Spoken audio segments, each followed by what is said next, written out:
Okay, so here we are again. I'm doing a video series about Oswald Wirth's approach to the Major Arcana, and in the last video, there somewhere, I will put it somewhere, I went through like an introduction about Oswald Wirth and his approach to studying the Major Arcana. And this is his book that I'm working with, and in this book it actually says one could not concentrate too much on the 4 groups of the 5 arcana, which provide the key to the deciphering of the whole of tarot. So I thought, well, I will do that, and it really worked. And now I'm sharing it with you. So what we did in the last video, we divided the Major Arcana into the 11 first cards and the 11 last cards, and then we made 2 groups out of the 11 first. That was the Magician, Empress, Magician, High Priestess, Empress, Emperor, and the Pope. And then now we're going to talk about the second group, which is the Chariot, Justice, Hermit, Wheel of Fortune, and Strength. So maybe you already discovered that there was like 2 about this. And the first one was, where's the Lovers? The Lovers is number 6, and it's in between the 2 groups. So we have 2 groups, and we have the Lovers in between as some kind of intermediate card there. And we're going to come back to the Lovers when we're talking about the Lovers and the in-between card of the second row, which is the Star. So the Lovers and the Star will be well, we will talk about them a little bit later. So now we will focus on the second group, which starts with the Chariot and ends with Strength. And the second is obviously that the Strength and Justice is not in the spot where the Golden Dawn put them. So Waite Smith, or probably it was Waite, who swapped the places of the Strength and Justice to make the Major Arcana be a little bit easier to make it correspond a little bit easier with astrology. However, Oswald Wirth didn't do that, and it makes a lot of sense actually to keep them in the spots where they were originally, and he shows us why. So he was a little bit earlier than the Golden Dawn, and he probably didn't even think about that the Major Arcana should switch places like that. And well, let's see how it goes with Strength as number 11 and Justice as number 8. So the first card in the second group is the Chariot. And the Chariot is the peacemaker. He reigns by moral authority. He's out there in the real world using the sacred law that the Pope was in potential. So I have to say this first. Like the second group, the first group was potential, and the second group is putting the potential into action. So now we will see how the potential works in the real world. That means the world of matter. So, real world. That's a big discussion, what is real world. But anyways, putting potential into activity, that's when you get these 5 cards. So the Chariot, he meets real challenges in his life, and he has to take decisions according to his to the sacred laws, and he will try to govern the moral authority in practice.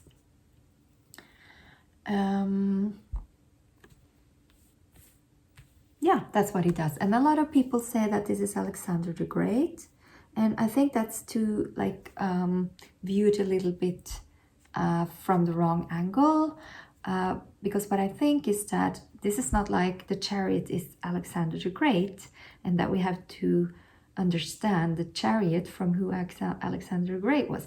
It's the other way around. So some people at some point have worked with the tarot, and they have been thinking, Alexander the Great, he was such a so-and-so man. His qualities reminds me a little bit about the Chariot. So they put Alexander the Great in the card of the Chariot, but the Chariot is so much more than Alexander the Great. He was a person, whereas the Chariot is an archetype. Yeah, I could make a whole video about that. I'm not going to do that now. I'm just going to go to card number 8, which it says 11, but it's 8. It's justice. So justice is the execution of the worldly law. She is mathematics in action. So she is executing what the emperor has been deciding. The law, he's governing the law, and justice is executing his worldly law. So this is theory and principle, and this is execution of worldly law in action. So it's the next one, it's the Hermit. The Hermit is executing the wisdom of the Empress. So she was potential of nature and matter, and he is discovering nature and matter.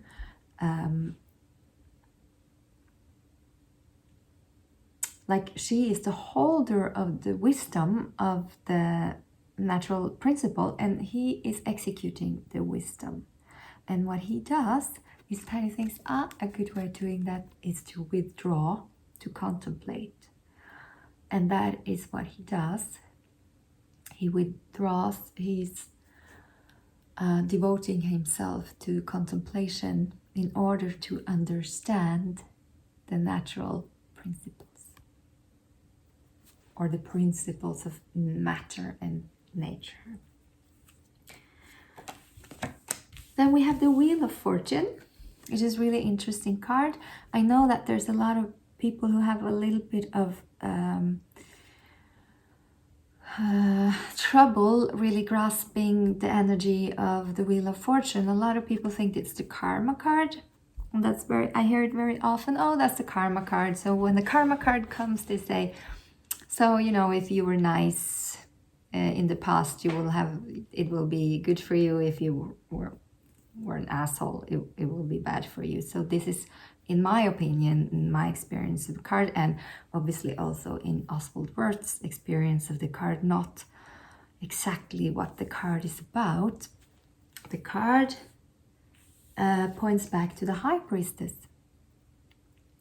So she was the keeper of the wisdom of intuition, and the Wheel of Fortune is putting this into action. So what the Wheel of Fortune is actually about is executing the intuitive insights that she has, or the potential that she holds, And what it says is,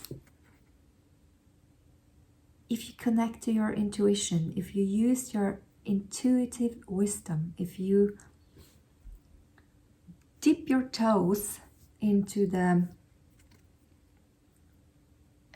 source of sacred wisdom and spirit, you will have a good life. You will have luck in life. So this is a card about having good luck.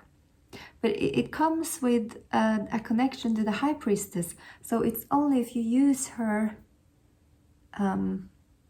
it's like a recipe. It's like a recipe for good luck. If you use the potential in the High Priestess, you will experience a good life. Use your intuition, in other words. And then finally, we have strength. Card number 11. And strength corresponds to the, where are you? The, magician in the first group. So she is the second group's counterpart to the first group, magician. So she is, well, when he was, know all, potential of all, of feminine and masculine, and matter and spirit, and sacred and worldly. He holds it all. And then she does the same. So here you see they are also divided in male and female, but they both hold energies of masculinity and femininity. Why? Because she is very feminine, but you can see also in the card what we usually think about the masculinity is the force, you know, the strength, the power. So she has a feminine way of having a relationship, I would say, with the lion, but the power over the lion. But she uses it in a feminine way, but she holds all the qualities. So she is the embodiment of the magician. She is his female counterpart. She is the embodiment of knowing everything. And we will see later in the videos, when we start to look at the last 11 cards, how this is a really profound and really important card in the Major Arcana. So now I have to let my cat in. She's outside. Yes, I'm going to let you in. And then I will start the third video about the 11 last cards of the Arcana.